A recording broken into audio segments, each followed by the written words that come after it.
कहानी शुरू हुई एक कुल्हाड़ी के थप थप से जो दीवार पर बार बार लग रही थी। हर वार के साथ आवाज़ और भारी होती गई और फिर एक अजीब सा नीला लिक्विड क्रैक से टपकने लगा। एक छोटा सा लड़का जो इस खोज से काफ़ी खुश था उस लिक्विड को एक छोटी सी बोतल में जमा करता है। ये इंक थी जो बड़ी मुश्किल से मिलती थी। वो मुस्कुराते हुए एक छोटे से काले जीव जिसका नाम नीरो था का शुक्रिया अदा करता है क्योंकि उसी ने उसे ये जगह दिखाई थी।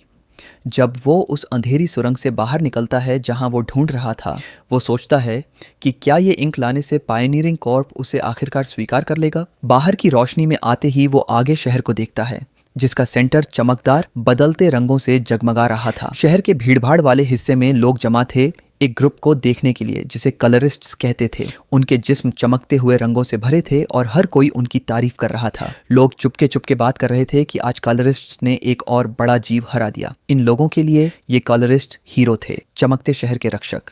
जब तक ये लोग हैं शहर सुरक्षित रहेगा। लेकिन इस चमक से काफी दूर शहर के किनारे एक छोटे से अंधेरे इलाके में एक दूसरा ग्रुप एक बिल्डिंग के सामने लाइन में खड़ा था। ये सी रैंक पायनियरिंग कॉर्प के एंट्रेंस एग्जाम का टेस्टिंग साइट था जहां हर वो इंसान आ सकता था जिसके पास रंग था। सबका सपना था ब्लैकलैंड्स एक्सप्लोर करना और शान कमाना, पर यहाँ हर किसी का स्वागत नहीं था। वो छोटा लड़का जो अभी भी अपनी इंक की बोतल पकड़े हुए था, उसे एग्जाम शुरू होने से पहले ही धक्के मार के बाहर निकाल दिया गया।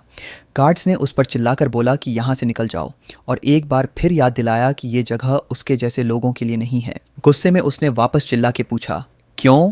उसने अपनी इंक की बोतल उन्हें दिखाई, कहकर कि ये उसकी काबिलियत का सबूत है। तभी एक लाल बालों वाला आदमी आगे आया और उससे पूछा, क्या तुझे सच में हर बात समझानी पड़ती है? वो लड़का कलरलेस था। ये शब्द उसके लिए एक झटके जैसा था। उस आदमी ने आगे कहा कि हर किसी का रोल जन्म से ही तय हो चुका है, पर कभी कभी कुछ बेवकूफ़ जो अपनी औकात नहीं जानते न जाने कहाँ से टपक पड़ते हैं। उसके हाथ से आग की लौ उठी और उसने लड़के को चेतावनी दी कि ध्यान से सुन ले, उसके जैसे लोग यहाँ के लिए नहीं बने। आग की वो लौ लड़के की तरफ भड़की और डर के मारे वो पीछे हटा। जब उसने आंखें खोलीं तो देखा कि अटैक जानबूझकर उसे मिस किया गया था। लाल बालों वाले आदमी ने मुस्कुराते हुए कहा कि सिर्फ चुने हुए लोग ही पायनियर बन सकते हैं। उसके साथियों ने अपनी ताकत दिखाई।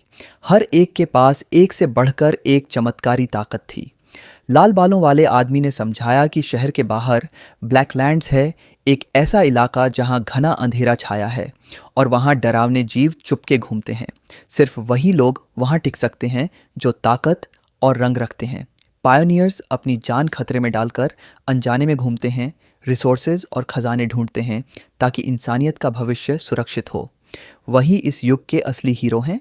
उस आदमी ने लड़के से कहा कि एक कलरलेस के लिए पायनियर बन पाना नामुमकिन है।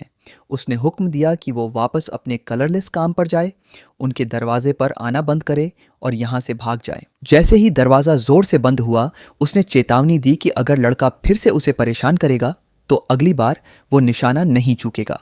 लड़का चुप रहा, एक शब्द नहीं बोला।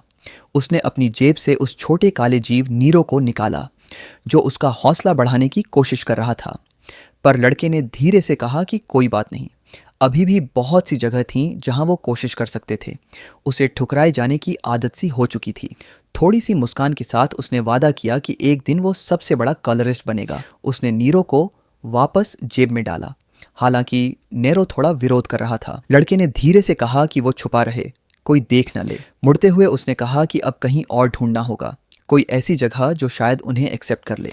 पास ही एक खिड़की से एक अजीब आदमी उनकी बातें देख रहा था। उसके चेहरे पर हल्की सी मुस्कान थी। घंटों तक एक जगह से दूसरी जगह ढूंढने और हर जगह से ठुकराए जाने के बाद लड़के ने अपनी लिस्ट देखी और एक और नाम काट दिया। उसने लंबी सांस ली। एक और नाकाम कोशिश। कोई बात नहीं, ये तो होता ही था। आखिरकार वो मारी के वर्कशॉप पहुंच गया। मारी भी उसकी तरह एक कलरलेस थी। दरवाजे पर उसे देखकर उसने बड़े प्यार से स्वागत किया। वापस आ गया। तेरे चेहरे से लगता है इस बार भी बात नहीं बनी, है ना? लड़के ने चुपके से सिर हिला दिया। मारी ने हल्की सी मुस्कान के साथ भरोसे से कहा कि लोग बस टैलेंट को पहचान नहीं पाते। उसके लिए तो वो शायद अभी से ज़्यादातर पायनियर से भी ज़्यादा काबिल था। लड़के ने कंधे उचकाकर कहा कि उसका टैलेंट कितना भी हो, कोई भी कलरलेस को कॉर्प्स में कभी नहीं लेगा। मारी ने उसे याद दिलाया कि इतनी मुश्किलों के बावजूद वो हर बार ब्लैकलैंड से सेफ वापस आ जाता है। उसकी काबिलियत तो पहले ही साबित हो चुकी है। लड़के ने धीरे से उसकी बात काटते हुए कहा कि ये सब सिर्फ नीरो की वजह से मुमकिन है, जो हमेशा उसकी मदद करता है। फिर बात बदलते हुए उसने पूछा कि क्या मारी उसकी लाई हुई इंक खरीद लेगी। मारी ने खुशी से हाँ कहा और वादा किया कि वो इसके लिए अच्छी कीमत देगी। जब उसने इंक को अपने एनर्जी डिवाइस में डाला तो उसने राहत की सांस ली। उसने बताया कि आजकल सप्लाई मिलना बहुत मुश्किल हो गया था। लड़के ने कहा कि ये इसलिए क्योंकि शहर पायोनियर्स की तादाद बढ़ाने पर जोर दे रहा है। मारी ने सिर हिलाया और कहा कि उनका पूरा रोजगार इंक पर ही डिपेंड करता है। फिर उसने थोड़ी चिंता से लड़के की तरफ देखा। वो किसी भी काम के लिए मेहनत करने को तैयार था, फिर भी कोई कॉर्प उसे अपना नहीं रहा था। उसे के बुलाते हुए मारी ने पूछा कि क्या उसने उसकी पहली वाली बात के बारे में सोचा था। के ने माना कि उसने इस पर ध्यान नहीं दिया। वो जगह जो मारी ने बताई थी उसे बहुत दूर लगती थी। उसके बोलने से पहले ही मारी ने एक कागज उसके सामने टेबल पर रखा। तुझे हर चीज ट्राई करनी चाहिए, उसने सख्ती से कहा। पता नहीं कब क्या हो जाए, ये तेरा मौका हो सकता है। के ने कागज उठाया और जब उसने उस पर लिखा नाम देखा तो वो एकदम से रुक गया। डॉन पायोनियरिंग को एक एस रैंक यूनिट। के ने हमेशा यही सोचा था कि वहां ट्राई किया तो वो नाकाम हो जाएगा। क्या उसके स्किल्स सच में इतने बड़े लेवल पर पहचाने जा सकते थे? मारी ने उससे कहा कि ये एक शानदार मौका है जो सिर्फ काबिलियत पर बेस्ड है। अगर वो सच में अपनी पहचान चाहता है तो ये उसका वक्त हो सकता है। वो मुस्कुराई और उसे याद दिलाया कि जब से वो बच्चे थे तब से के कलरिस्ट बनने का सपना देखता था। वो हमेशा उसका साथ देगी चाहे कुछ भी हो। के ने भी मुस्कुराते हुए कहा कि अब वो और देर नहीं कर सकता। उसने डॉन कॉर्प का एप्लीकेशन शीट उठाया, मारी का शुक्रिया कहा और वहां से चला गया। मारी ने पीछे से आवाज दी, अपना ख्याल रखना। अकेले एक तंग गली से गुजरते हुए के ने शीट को दोबारा देखा। वक्त कम था, उसे जल्दी से तैयारी करनी थी। अचानक उसकी जेब में नीरो सख्त हो गया, जैसे कोई खतरा महसूस किया हो। के ने चेहरा सिकोड़ते हुए पूछा, क्या हुआ? पर उसके रिएक्ट करने से पहले ही कोई पीछे से उसकी तरफ आया। वो वही अजीब लोग थे जो खिड़की से उसे देख रहे थे। अचानक एक जोर का धमाका उसकी पीठ पर लगा। इस झटके ने उसे आगे धकेल दिया और एक तीखा दर्द उसके जिस्म में दौड़ गया। के चीखा और फिर सब कुछ अंधेरा हो गया। वो धरती पर गिर पड़ा। उसका जिस्म धमाके की वजह से कांप रहा था। एक अटैकर हंस पड़ा, बोलता हुआ कि लड़का बड़ा लकी था जो उसने अटैक डॉज कर लिया। दूसरा, एक हरे बालों वाला आदमी ठंडे लहजे में बोला कि इससे कोई फर्क नहीं पड़ता। वो कलरलेस लड़का जल्दी ही मरने वाला था। किसी को परवाह नहीं थी कि एक कलरलेस मर जाए। के की जेब से नीरो एकदम से निकला, रोने जैसी आवाज करता हुआ उसकी तरफ पहुंचने की कोशिश में। के की नज़र धीरे धीरे धुंधला रही थी, उसका होश जा रहा था। जब के ने अगली बार आंखें खोलीं तो सब कुछ अंधेरा था। हवा में सड़ने की बदबू थी। उसे एहसास हुआ कि वो एक गहरे गड्ढे में पड़ा था, एक ऐसी जगह जो खतरे से भरी हुई थी। ऊपर वही हरे बालों वाला आदमी तंज करता हुआ बोला कि कितना बुरा है कि वो अभी भी जिंदा है। उसने बताया कि ये एक इंक वेस्ट पिट था जहां हर तरह की इंक मिलकर एक खतरनाक जहर बनाती थी जो किसी भी इंसान को घोल देती थी। ये परफेक्ट है, उसने कहा, अनवांटेड बॉडीज को ठिकाने लगाने के लिए। के की आवाज़ टूट रही थी जब उसने पूछा कि ये लोग कौन हैं और उन्होंने उस पर हमला क्यों किया। वो आदमी हंसा, मज़े लेते हुए। उसने कहा कि वो खुद उतने ही हैरान थे जितना के। उन्हें उम्मीद नहीं थी कि शैडो डिस्ट्रिक्ट में ऐसा खजाना मिलेगा। उसने नज़र घुमाई एक पास के पिंजरे की तरफ जहां नीरो बंद था। उसने कहा कि इतना समझदार जीव जो इंसानी हुक्म समझ सके सच में एक रेयर चीज़ था। ब्लैक मार्केट में इसकी बड़ी कीमत मिल सकती थी। के का दिल डूब गया। के अंदर गुस्सा भड़क उठा, उसकी कमजोरी के बावजूद, और वो नीरो के लिए चिल्ला पड़ा। उसने हिम्मत जुटा के खड़ा होने की कोशिश की। हरे बालों वाले आदमी को गाली देते हुए उसे अपने दोस्त को छोड़ने के लिए कहा। वो आदमी उसका मजाक उड़ा रहा था। उसका चेहरा गुस्से से भींच गया। मुझसे पाऊंगा मत ले, वो गुर्राया। अचानक वो आदमी रुक गया। के हाथ से एक अंधेरा सा निकलने लगा, जैसे जिंदा इंक इधर उधर घूम रही हो। हरे बालों वाले आदमी के जिस्म में एक तीखा दर्द दौड़ा, जैसे उसकी जिंदगी ही खींच ली जा रही हो। घबराते हुए उसने के को गड्ढे में धकेल दिया। गंदा, वो बड़बड़ाया पीछे हटते हुए। के सीधा उस काले गाढ़े लिक्विड में गिर गया। ऊपर दोनों आदमी हंसने लगे, कह रहे थे कि अब सब खत्म हो गया, सब साफ।